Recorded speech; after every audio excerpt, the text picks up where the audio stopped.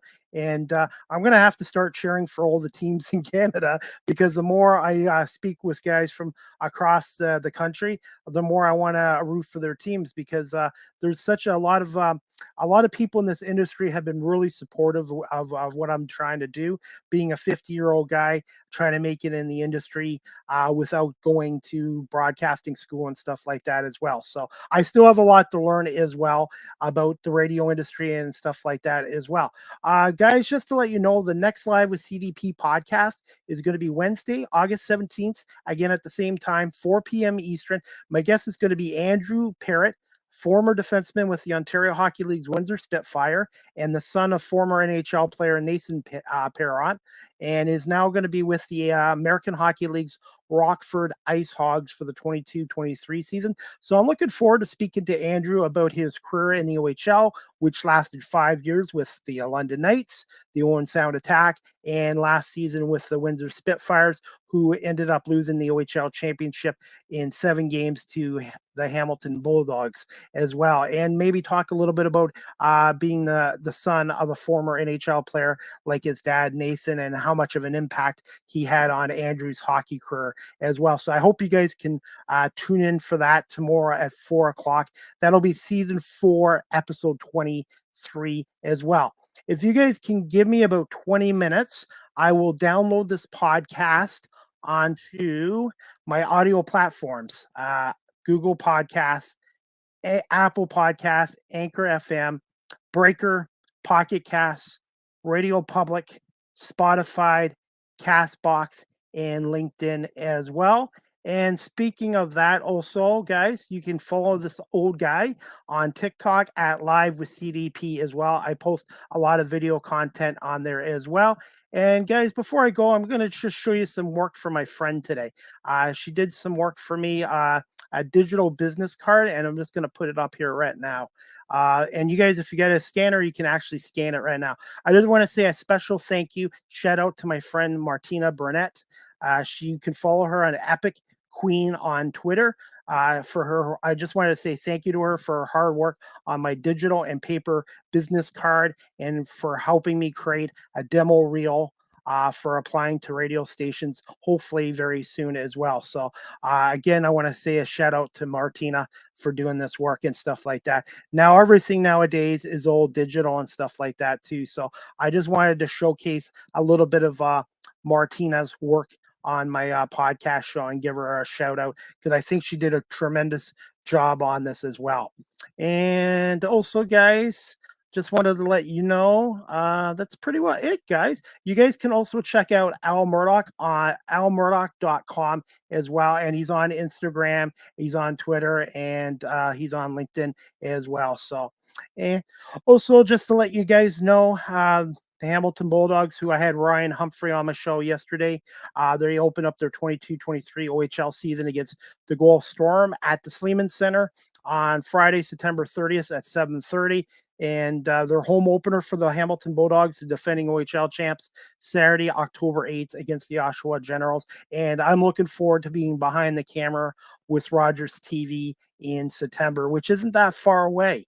And I believe the Bulldogs training camp opens up August 30th. So again, I want to say thank you again to Ryan Humphrey yesterday and Al Murdoch for coming on Live with CDP Sports Podcast.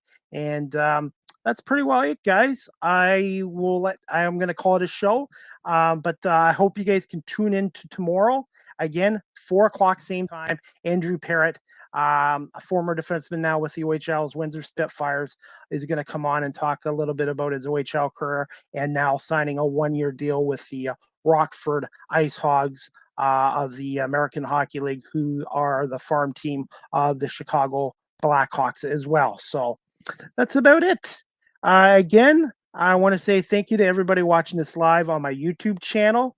Please hit subscribe if you already haven't. And also thank you for watching this on Facebook and Twitter and also on my audio platforms. And again, at the end of the show, there was a little bit of an audio glitch there, and I apologize for that, but I think we got through the majority of the podcast show as well. So I'm looking forward to downloading this, and hopefully you guys can all give me feedback later on my show. So that's about it, guys. We'll see you guys tomorrow night at 4 o'clock with Andrew Parrott.